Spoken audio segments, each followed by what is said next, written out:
Hari ini kita ada di minggu yang pertama di bulan September, dan bulan ini kita akan belajar tentang satu tema, yaitu Christ in all seasons, atau Kristus di dalam segala musim kehidupan kita. Nah, secara khusus kita akan belajar tentang 4 pengajaran utama dari gereja kita.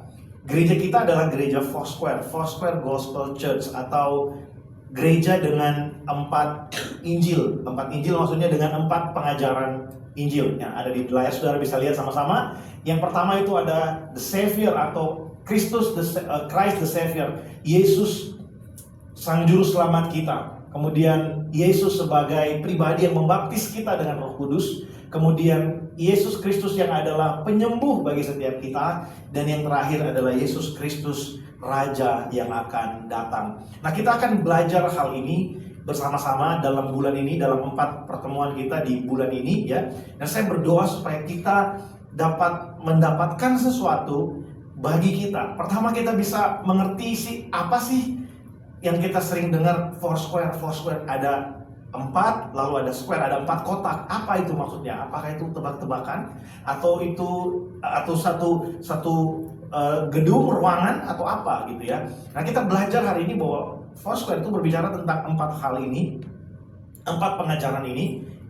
Apa bedanya dengan gereja yang lain? Saya perlu kasih tahu kita, kalau kita mencari gereja yang sempurna, kita nggak akan pernah ketemu gereja yang sempurna. Kalau kita pindah dari satu gereja ke gereja yang lain karena kita merasa gereja yang lain itu lebih sempurna dari gereja kita sekarang, ketika kita masuk ke sana, gereja itu jadi tidak sempurna gara-gara kita pindah.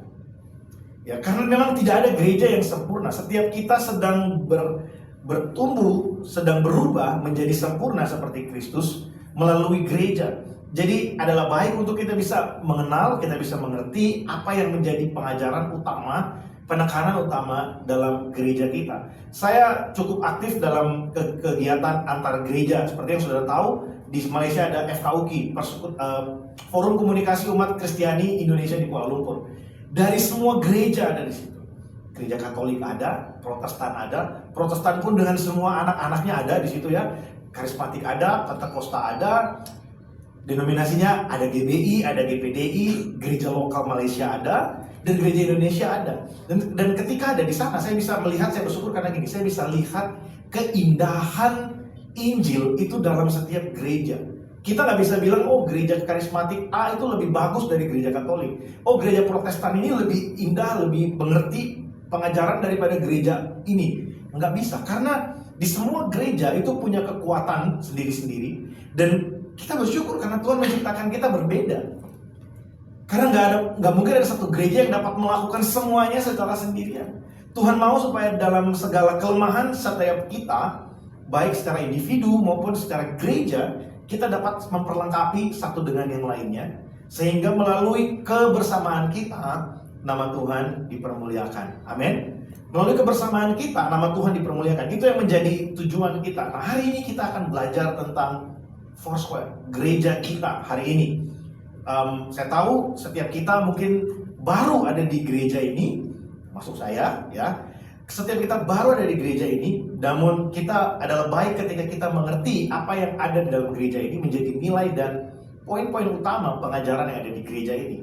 Nah, kita akan mulai hari ini, kita akan belajar tentang Yesus sebagai Juru Selamat kita. Saya mengajak kita untuk membuka Alkitab atau melihat di layar kita bersama, di layar yang ada di depan ya, ada 2 ayat yang saya siapkan bagi kita. Kita baca bersama-sama Yohanes pasal yang ketiga ayat yang ke-16, ayat yang sudah sangat familiar dan kita pasti hafal. Lalu kemudian Efesus 2 ayat 8 sampai dengan ayat 9 kita baca bersama-sama 2-3. Karena begitu besar kasih Allah akan dunia ini, sehingga Ia telah mengaruniakan anaknya yang tunggal, supaya setiap orang yang percaya kepadanya tidak binasa, melainkan beroleh hidup yang kekal.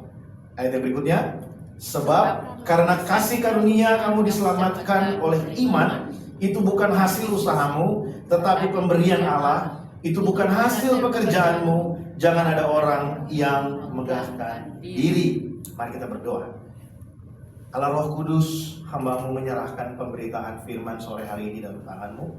Biarlah di waktu yang ada ini Tuhan, kami boleh sekali lagi belajar, mengerti betapa Allah itu baik bagi kami. Kami boleh mengenal Kristus sebagai penebus dosa yang sejati, sebagai juru selamat yang sempurna bagi setiap kami.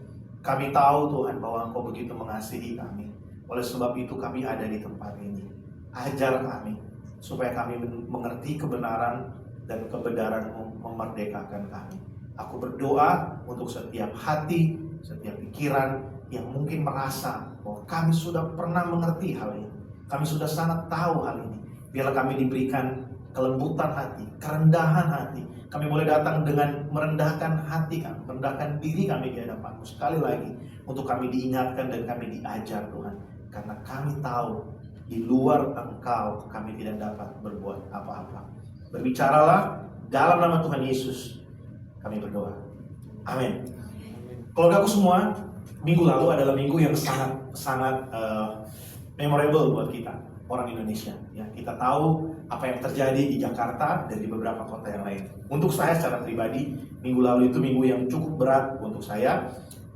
Saya tidak tahu saudara seperti apa melihatnya, tapi buat saya, bukan ini tidak berbicara tentang kelompok A atau kelompok B, tapi yang saya sesali adalah, yang saya nggak rela adalah melihat keadaan yang sangat chaos. Itu yang saya nggak rela. Saya nggak rela lihat ada fasilitas umum yang dibakar. Saya tidak rela ada orang yang harus kehilangan nyawa. Saya juga nggak rela melihat ada orang yang nggak bisa bekerja karena sepanjang minggu penuh dengan demo. Dan saya juga nggak bisa rela melihat banyak sekali ketidakadilan dan hal-hal yang sepertinya tertutupi dari kita. Tapi bukan itu yang mau saya khotbahkan hari ini. Yang saya mau untuk kita lihat gini, ketika kita melihat keadaan di Indonesia minggu lalu, apa yang kita sadari ketika kita membaca atau merenungkan firman Tuhan? Kita harusnya menyadari begini, bahwa semua orang itu perlu yang namanya selamat. Tidak peduli seberapa kaya, seberapa hebat kita perlu yang namanya selamat. Makanya setiap kali kita ketemu orang selamat pagi gitu ya, selamat beristirahat. Keselamatan itu menjadi sesuatu yang penting bagi kita. Saudara bisa lihat di keadaan yang chaos seperti minggu lalu, yang ada di benak saya itu cuma satu: Tuhan, jangan sampai peristiwa 98 itu terulang lagi. Karena itu sangat-sangat membekas bagi saya dan keluarga saya, ya, dan juga mungkin sebagian besar dari kita yang ada di sini yang pada tahun itu sudah mengerti apa yang terjadi. Dan itu sangat berat buat saya, terutama di hari Minggu, karena harus khotbah, mempersiapkan ibadah gitu ya. Sepanjang malam itu saya gelisah karena aduh, besok gimana ya. Saya lihat di beberapa gereja mereka sudah mulai buat keputusan untuk ibadahnya dijadikan ibadah online, karena memang sangat mengerikan di hari-hari itu ya. Kita nggak pernah tahu lagi ibadah, atau datang orang gerbek menjarah apa yang ada, kita nggak pernah tahu. Tapi yang ingin saya bagikan buat kita gini, betapa pentingnya keselamatan itu bagi kita. Nah, di tengah dunia yang hari ini kita lihat, di tengah dunia yang hari ini kita hidup, ada banyak hal yang tidak pasti dalam hidup ini. Keselamatan itu buat orang yang tidak percaya kepada Tuhan, itu adalah sesuatu yang relatif. Tapi ada kabar baik buat kita. Di tengah dunia yang penuh dengan kata relatif, tergantung siapa, tergantung bagaimana, ada satu kepastian yang firman Tuhan berikan buat kita, yaitu bahwa keselamatan kita hanya ada di dalam Yesus. Itu pasti, tidak bisa ditawar dan tidak bisa ditukar dengan yang lain.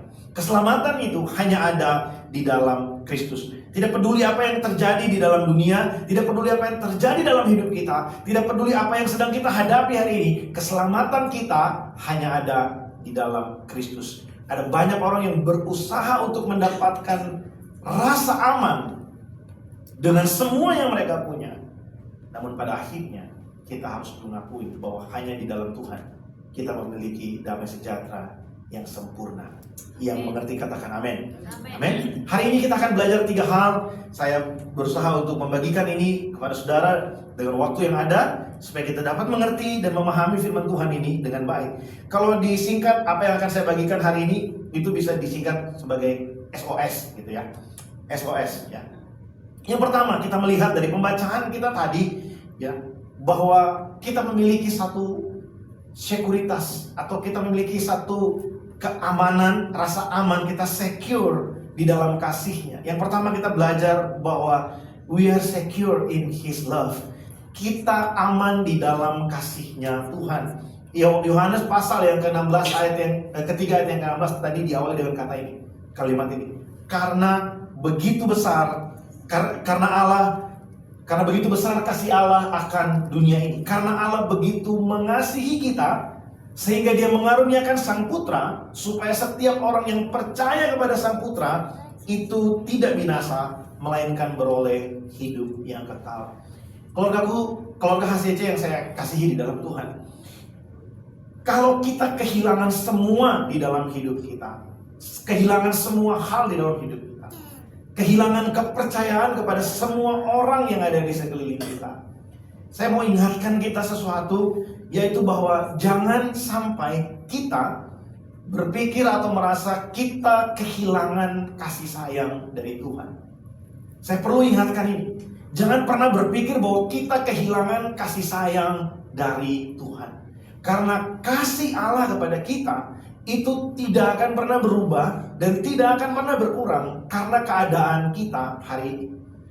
Di tengah-tengah situasi yang chaos yang pernah terjadi dalam hidup kita, baik yang terjadi 2 minggu lalu di Jakarta, atau beberapa puluh tahun yang lalu terjadi di Jakarta, atau di dalam kehidupan kita, dalam keluarga kita hari ini, tekanan dalam pekerjaan kita hari ini, tidak akan membuat kasih Allah berubah bagi setiap kita. Saudara, Yesus berkata, Bapa di sorga itu menerbitkan matahari bukan hanya untuk orang benar saja, tapi bahkan untuk orang yang tidak benar Tuhan memberikan matahari. Tuhan itu sangat berlimpah kasih setia, Tuhan itu panjang sabar, dan Tuhan itu lebih menginginkan perubahan, pertobatan dalam kehidupan kita daripada menginginkan kebinasaan kita. Kasih Allah membuat kita aman dalam menjalani kehidupan kita. Kasih Allah yang tercurah bagi kita di dalam Kristus itu adalah sandaran yang sangat kuat, satu pijakan yang sangat kuat bagi kita untuk kita berani menghadapi hari esok. Kalau kita hari ini sedang berhadapan dengan situasi yang sulit, situasi yang berat dalam hidup kita, dan sepertinya kita nggak punya alasan untuk percaya bahwa hari esok lebih baik dari hari ini, saya kasih kita alasan hari ini. Apa itu? Alasannya adalah engkau dikasihi oleh Tuhan. Tuhan mengasihi engkau. Tuhan mengasihi kehidupanmu. Itulah yang membuat engkau punya pengharapan hari ini. Itulah yang membuat kita punya pengharapan hari ini. Bukan karena semua yang kita punya, yang kita buat, tapi karena Allah mengasihi kita. Ada satu fun fact dalam kehidupan kita sehari-hari. Mumpung nggak live hari ini, saya berani ceritain saudara. Saudara lihat ya, di Indonesia itu yang namanya persekusi itu bukan sesuatu yang terjadi setahun sekali, ya. Bisa seminggu sekali, bahkan bisa seminggu beberapa kali. Yang namanya kaum minoritas, kita orang percaya mengalami penindasan, penganiayaan, lagi doa, lagi latihan nyanyi aja disuruh bubar, ya. Itu bukan terjadi sesekali, itu terjadi berkali-kali. Yang paling heboh ketika ada orang sedang berdoa, ada persekutuan doa di dalam rumah pribadi, digerebek, rumahnya dirusakin.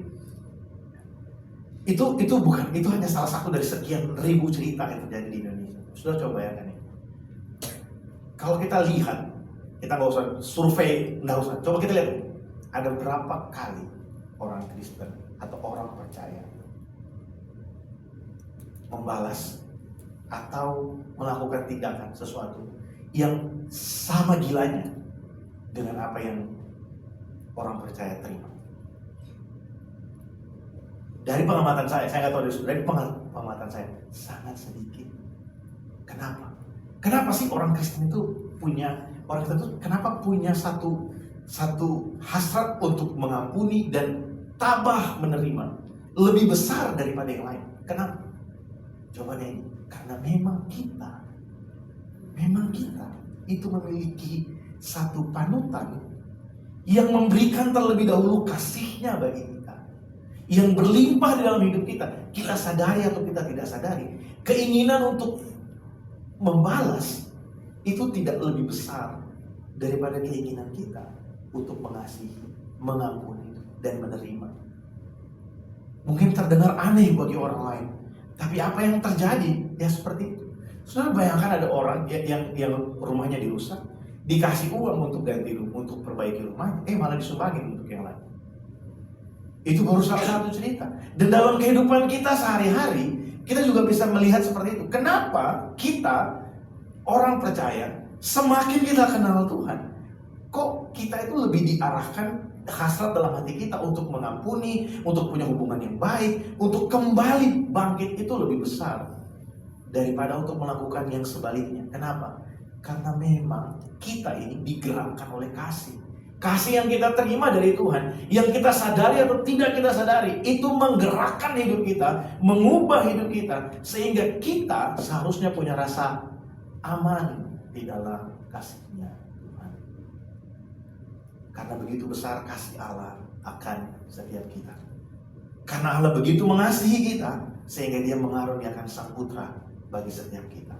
Nah, kasih yang berlimpah itu diberikan kepada kita melalui anugerah. Jadi yang pertama, we are secure in His love. Yang kedua, kasih yang kita terima itu offered by grace, diberikan kepada kita melalui anugerah. Efesus pasal yang kedua tadi ayat 8 sampai ayat yang 9, bahwa kita ini diselamatkan oleh kasih Allah melalui iman di dalam Yesus Kristus. Saudara, anugerah ini penting untuk kita menerima. Anugerah Allah itu yang membuat kita bisa menerima kasih-Nya. Karena Allah beranugerah kepada kita. Kasih yang besar itu bukan kita terima karena kita melakukan sesuatu kepada Allah. Ada satu perbedaan, ini perlu untuk kita sama-sama pahami dan sadari dalam hidup kita. Apa bedanya iman Kristen? Ada satu keunikan iman Kristen dibanding yang lain. Kalau yang lain, anugerah itu menjadi sesuatu pencapaian atau sesuatu yang diraih dengan melakukan sesuatu terlebih dahulu, berusaha mencapai atau mendapatkan anugerah. Tapi di iman Kristen, Alkitab mengajar kita bahwa anugerah itu diberikan bukan karena pencapaian kita, tapi karena Allah mengasihi kita. Karena kita ini berharga di hadapannya, sehingga Dia menganugerahkan kasih-Nya kepada kita. Kita menerima kasih yang besar tadi bukan karena perbuatan atau karena prestasi kita, tapi karena Allah begitu mengasihi kita. Karena Allah begitu mengasihi kita, anugerah itu menjadi jalan supaya kasih-Nya itu terjadi di dalam kehidupan kita. Keselamatan hanya dapat kita terima di dalam Kristus, yang terlebih dahulu beranugerah kepada kita. Kasih yang besar yang kita terima dari Allah, itu kita terima melalui anugerah-Nya di dalam Yesus Kristus. Saya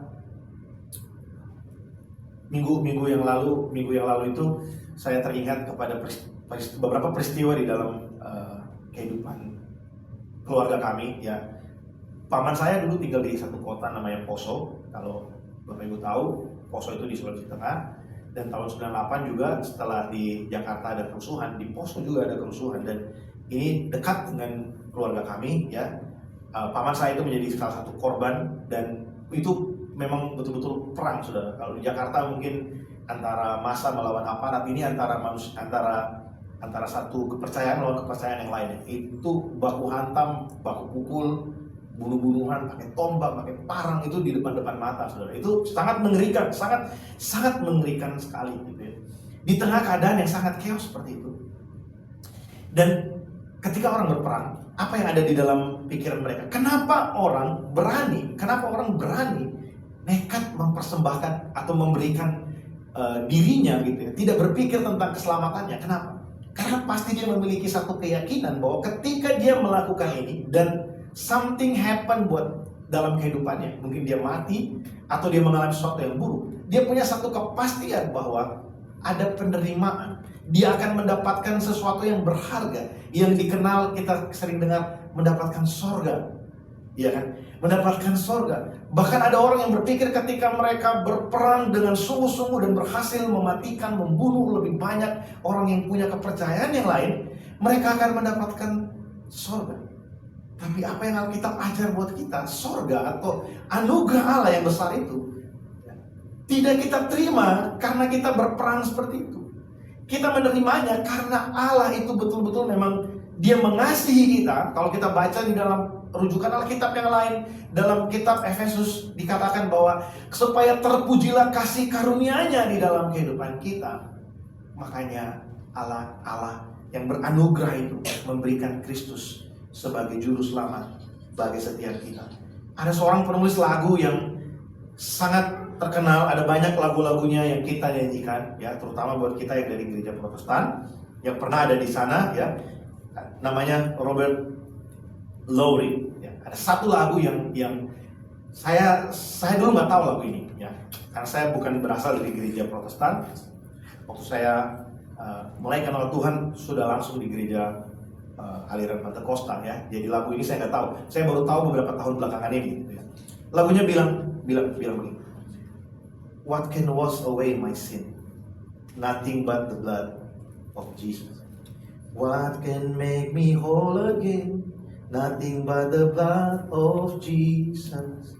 Oh, precious is the flow that makes me white as snow. No other found I know. Nothing but the blood of Jesus. Darah Yesus yang tercurah bagi kita di kayu salib itu adalah perwujudan dari kasih Allah yang beranugerah bagi setiap kita. Saudara perhatikan di sini, kasih Allah yang besar kepada kita itu diberikan melalui anugerahnya di dalam Kristus bagi setiap kita. Jadi yang pertama kita belajar, kita aman di dalam kasih-Nya. We are secure in His love. Yang kedua kita belajar bahwa kasih yang besar itu kita terima melalui anugerah Allah. Yang ketiga, yang terakhir, kita melihat bahwa anugerah Allah yang diberikan kepada kita itu aman atau memiliki kepastian, sure for eternity. Sesuatu yang pasti sampai selama-lamanya. Dunia hari ini sangat cepat berubah. Dunia hari ini sangat cepat berubah. Dunia hari ini penuh dengan perubahan yang kadang-kadang kita nggak bisa mengikuti. Saudara, hati-hati hari-hari ini kalau kita melihat pengajaran, kita melihat influencer, jangan kaget kalau saudara lihat ada orang yang sepertinya baik, kenal Tuhan, kita tahu sepertinya ini orang anak Tuhan luar biasa, tapi pada akhirnya bisa melakukan sesuatu yang sangat-sangat kita tahu bahwa di Alkitab tidak diajarkan seperti itu. Atau bahkan meninggalkan Tuhan dengan alasan yang, karena aku mengasihi makanya aku meninggalkan Tuhan. Itu alasan yang tidak bisa kita terima. Alkitab gak pernah ajar kita seperti itu. Ketaatan kita itu kepada Allah adalah buah dari keselamatan yang sudah kita terima. Jadi jangan kita hanya melihat bahwa hari ini kita lihat dia sepertinya baik, sepertinya mengajarkan sesuatu, menjadi influencer buat banyak orang. Karena hari-hari ini kita kan sangat dipengaruhi dengan sosial media, TikTok, Instagram, Facebook, YouTube dan lain sebagainya. Tapi yang mau saya kasih tahu buat kita ini, kalau kita mengerti anugerah di dalam Kristus Yesus yang sangat mengasihi kita, itu cukup bagi keselamatan kita. Jangan biarkan kita diombang-ambingkan dengan sekian banyak pengajaran yang membuat kita hidup di dalam beban-beban yang tidak harus kita pikul. Anugerah Allah cukup bagi kita di dalam Yesus Kristus. Dia adalah juru selamat yang sempurna bagi kita dan menjamin kita untuk kita bisa sampai kepada kesudahannya. Kita bisa sampai kepada kesudahannya ketika kita memiliki keselamatan di dalam Kristus. Yohanes pasal yang ke-16 ayat yang ke-33. Ayat ini penting bagi kita untuk kita sama-sama mengerti. Dalam bahasa Inggris, dari English Standard Version dikatakan begini.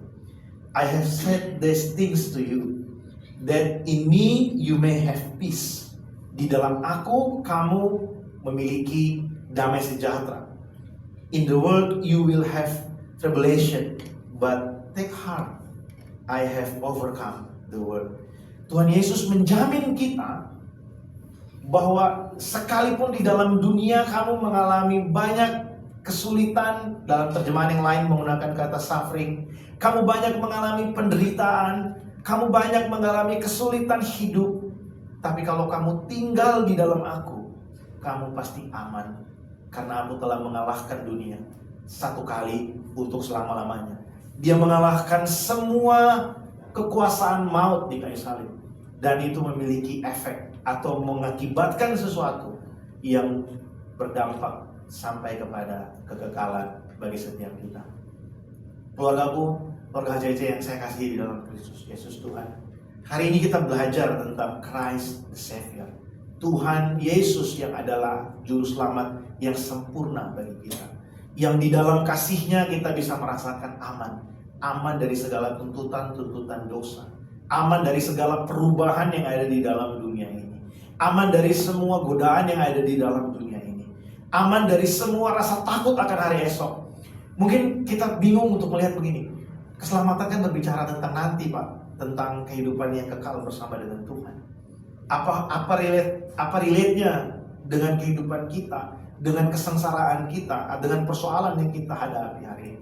Saya mau kasih tahu kita begini, kalau kita tahu dengan pasti, dengan jelas kemana kita akan pergi setelah kita mati, harusnya itu membuat kita yakin betul bahwa apapun yang terjadi pada hidup kita hari ini selama kita ada di bumi, tidak akan membuat kita kehilangan apa yang sempurna yang sudah Tuhan sediakan bagi kita.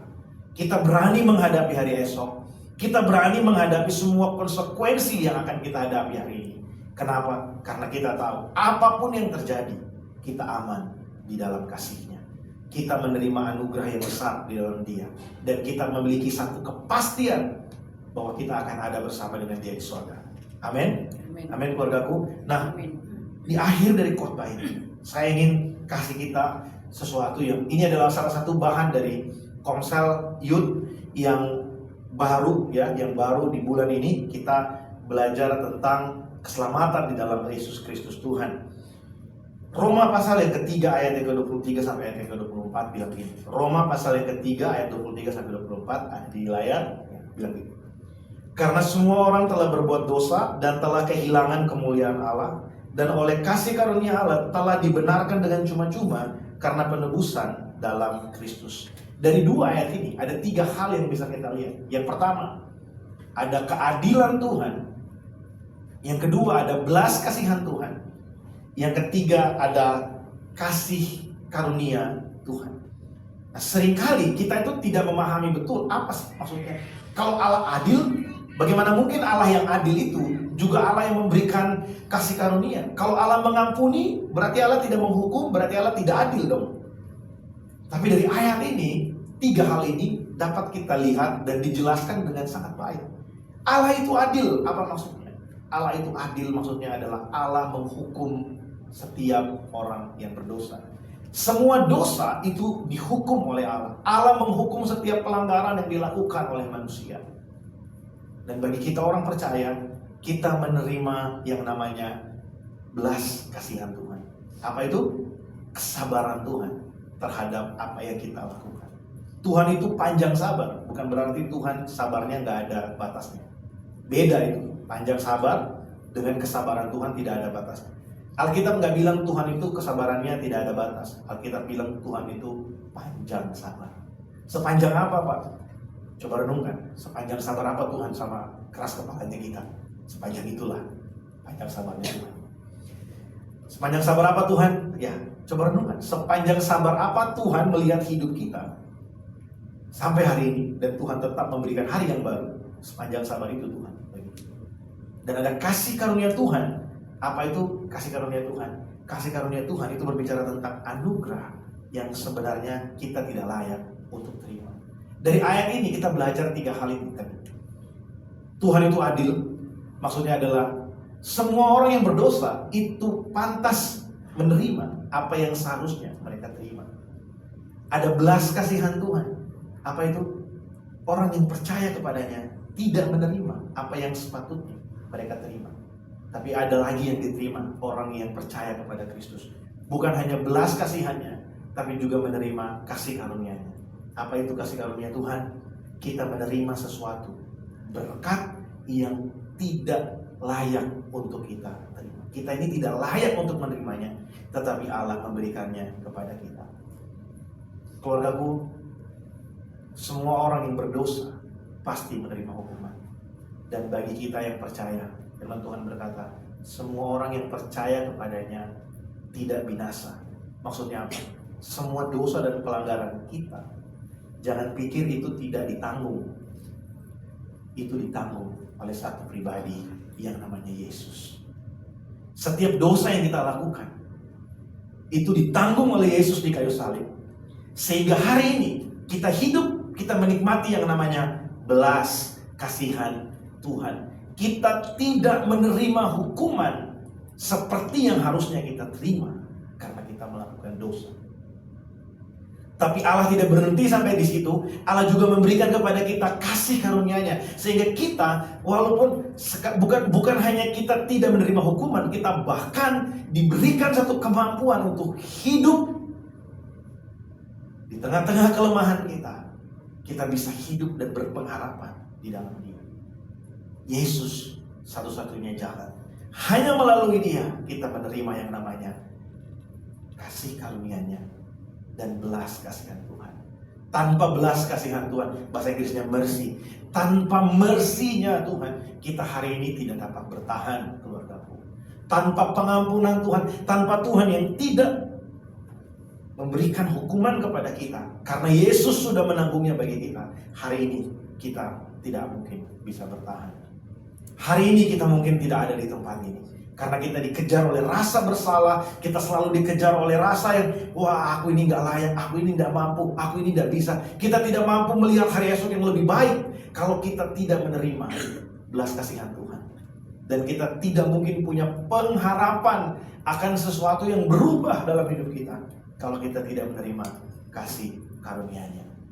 Nah, saya ajak kita untuk membaca ayat yang terakhir hari ini dari Kisah Para Rasul. Kisah Para Rasul pasal yang keempat ayat yang ke-12. Kita baca bersama-sama 2-3. Dan keselamatan tidak ada di dalam siapapun juga selain di dalam Dia, sebab di bawah kolong langit ini tidak ada nama lain yang diberikan kepada manusia yang olehnya kita dapat diselamatkan. Amin. Hari ini di minggu yang pertama, di mana kita akan bersekutu dengan tubuh dan darah Yesus, mari kita mengambil satu perenungan yang baik dari firman Tuhan yang hari ini sudah kita dengarkan bersama-sama. Kita belajar tentang SOS. Oh, Tuhan kasih-Nya aman bagi kita, kasih-Nya sempurna bagi kita, diberikan melalui anugerah-Nya, dan kasih-Nya menjamin kehidupan kita sampai kepada kekekalan. Mari tundukkan kepala kita.